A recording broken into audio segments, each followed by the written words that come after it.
বর্তমান জটিল এবং কঠিন বিশ্ব পরিস্থিতিতে সব কিছু কিন্তু দৃশ্যমান নয়, বিশেষ করে কূটনৈতিক সম্পর্কের, ভূ রাজনীতির। যেটা আপনি সামনে দেখছেন তার পিছনে অনেক কিছু থাকে, অন্তরালে অনেক কিছু থাকে।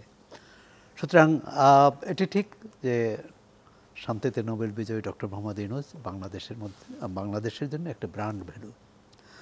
আর সেটি কূটনৈতিক সম্পর্কের ক্ষেত্রে, দ্বিপক্ষীয় বা বহুমাত্রিক সম্পর্কের ক্ষেত্রে কতটা কাজে দেবে সেটা কিন্তু ভবিষ্যৎ বলতে পারবে।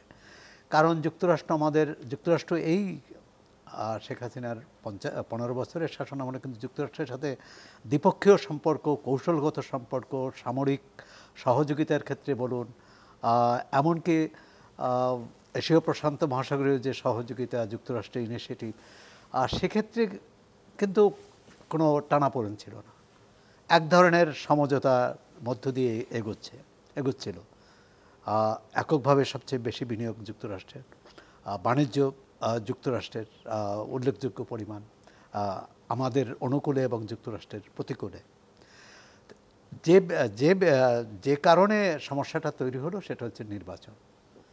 যুক্তরাষ্ট্র চাচ্ছিল, যুক্তরাষ্ট্র সব দেশই তাদের পররাষ্ট্রনীতি, তাদের রাষ্ট্রীয় নীতি, যে অংশগ্রহণমূলক অবাধ সুষ্ঠু নির্বাচন, যে নির্বাচনে সবার অংশগ্রহণ থাকবে এবং একটা প্রতিনিধিত্বশীল নির্বাচন হবে।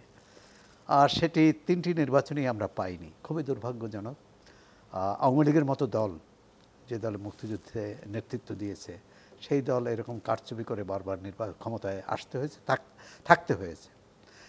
আমাদের একটা দ্বিদলীয় ব্যবস্থা তৈরি হয়ে গেছিল 1991 সাল থেকেই, যে একবার আওয়ামী লীগ আসে, সেই জায়গায় এই যে বহির্বিশ্বের সাথে সম্পর্কের ব্যাপারে, সম্পর্কের ক্ষেত্রে খুব যে এটি এক হচ্ছে যে ওনার ব্যক্তিগত যে ভাবমূর্তি, তার মর্যাদা, সেটি যুক্তরাষ্ট্রকে কিছুটা প্রভাবিত করতে করবে আশা করি।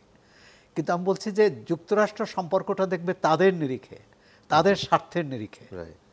আমাদের না, শুধু উন্নয়নশীল দেশগুলোকে তাদের সাহায্য সহযোগিতা, অনেক সামরিক, যেসব দেশে বাংলাদেশের চেয়েও কম গণতন্ত্র আছে, মানবাধিকার লঙ্ঘনের ঘটনা আরও বেশি ঘটছে, সেসব দেশে যুক্তরাষ্ট্র সাহায্য সহযোগিতা করে। যুক্তরাষ্ট্রের যে কি স্বার্থ, স্বার্থ ভূ রাজনীতি একটা, জি। দ্বিতীয় হচ্ছে তাদের ঘোষিত হচ্ছে ইসলামী জঙ্গিবাদ, মৌলবাদ, তার বিরুদ্ধে তাদের অবস্থান। চীন তাদের ভূ রাজনীতিতে চীনকে বড় বাধা মনে করে, এশিয়ায় তাদের আধিপত্য বিস্তারের। সুতরাং চীনের সাথে বাংলাদেশের সম্পর্কের যে সমীকরণ তার উপর নির্ভর করবে, আর সেটি একটি বিষয়। রাশিয়ার সাথে বাংলাদেশের সম্পর্ক এই মুহূর্তে ভালো, গত কয়েক বছর ধরে বেশ ভালো এবং সবচেয়ে বড় প্রকল্পের অংশীদার তারা। তো অনেকগুলো কিন্তু হিসেব নিকেশ আছে। এই হিসেব নিকেশের কিন্তু ঠিক সম্পর্কটা কোথায় দাঁড়াবে, হ্যাঁ, এখানে একটি ভালো নির্বাচন হলে যুক্তরাষ্ট্রের অবশ্যই যুক্তরাষ্ট্র সমর্থন করবে এবং সেটা সহযোগিতাও করবে। এমনকি জানেন যে র্যাব, যে র্যাবকে যুক্তরাষ্ট্র নিষিদ্ধ ঘোষণা করেছে, নিষেধাজ্ঞা জারি করেছে, সেই র্যাব গঠনে এবং র্যাবের প্রশিক্ষণে তাদের সহযোগিতা ছিল।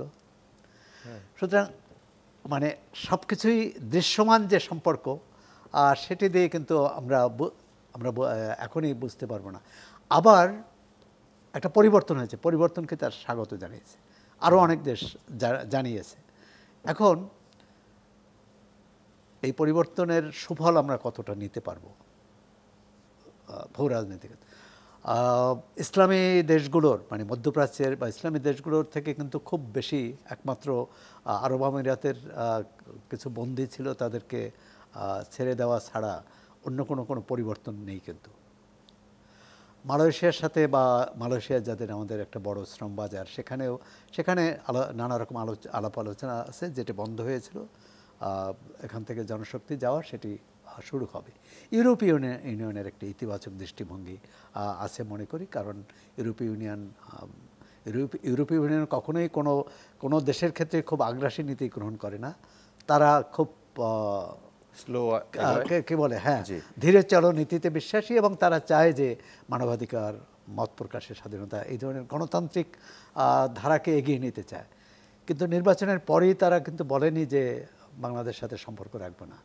সুতরাং বাংলাদেশের রাজনীতিতে যে নাটকীয় পরিবর্তনটা হলো, সেই কূটনীতির ক্ষেত্রে সেই নাটকীয় পরিবর্তন হবে বলে মনে হয় না। যেটা শঙ্কা আছে, ভারতের সাথে সম্পর্কটা কেমন হবে, যদিও জয়শঙ্কর ভারতের পররাষ্ট্রমন্ত্রী বলেছেন যে, এবং এখানেও কিন্তু দৃশ্যমান এবং অদৃশ্য সম্পর্কের বিষয় আছে। ভারত তো কখনোই বলে না যে এই সরকারের সাথে কাজ করব না, বরং তারা কাজ করতেই আগ্রহী, এবং বাংলাদেশও বলে না। আপনি দেখেন যে ইতিমধ্যে ইলিশ কূটনীতি শুরু হয়ে গেছে এবং সেটা নিয়ে বেশ বিতর্ক। আর তার মানে আমাদের খুবই ধীরে এগোতে হবে, চিন্তা ভাবনা করে সিদ্ধান্ত নিতে হবে, নীতি গ্রহণ করতে হবে, এবং সবার উপরে যে এই যে ছাত্র গণ অভ্যুত্থান হলো, যে উদ্দেশ্য ছিল সেই গণতান্ত্রিক ধারায় আমরা বাংলাদেশকে নিয়ে যেতে পারি কিভাবে, তা সেক্ষেত্রে আর কূটনীতি নিয়ে অত চিন্তা করতে হবে না। মানে কূটনীতির সুফলটা আমরা পেয়েই যাব। আর না হলে কিন্তু ওই কী বলে লেনদেন এবং দেনার ভাগটাই বাড়বে, যেহেতু জোর করে অথবা যে কোনো কলাকৌশল করে যদি ক্ষমতায় থাকতে চাই বা কোনো দল। এখন এটি বাংলাদেশের মানুষের প্রত্যাশা কিন্তু সবচেয়ে বড়। আন্তর্জাতিক ক্ষেত্রে প্রত্যাশা আপনি দেখুন, এখন যুক্তরাষ্ট্র, বিশেষ করে ট্রাম্প যদি ক্ষমতায় আসে, এবং একবার তো ছিলেন, তারা আমেরিকার বাইরে ভাবতে চায় না ট্রাম্প। সুতরাং ইউরোপীয় ইউনিয়ন এক ধরনের সব দেশে, উন্নয়নশীল দেশের সাথে একটা ভালো সম্পর্ক, এবং সেখানেও তারাও কিন্তু এখন নানা রকম, বিশেষ করে ইউক্রেন যুদ্ধের কারণে সংকটে আছে। তো এসব থেকে আমরা কতটা সুফল পাবো সেটি এই প্রশ্ন থেকে গেল। আর আমরা কতটা এগোতে পারবো, যেটি ক্লিন্টন গ্লোবাল ইনিশিয়েটিভে আমাদের প্রধান উপদেষ্টা যে বক্তব্য রেখেছেন, এই ধরনের বক্তব্যটা আমার মনে হয় দেশে রাখলে অনেক বেশি সেটি প্রভাব বিস্তার করত। মানে যুক্তরাষ্ট্রে হয়তো কিছু, সেখানে বাঙালি কিছু আমেরিকানদের সাথে আমরা শোনালাম, এটা এখন কিন্তু কোনো কিছু শোনাতে হয় না, জানাতে হয় না। মানুষ এই যে এখন তো মানে কি বলে বিশ্বপল্লী, সবাই সব কিছু জানে। এখানে কেন কিভাবে পরিবর্তনটা হয়েছে, এটা মার্কিন পররাষ্ট্র মার্কিন দূতাবাস আমরা যা জানি তার চেয়ে অনেক ভালোভাবেই জানে।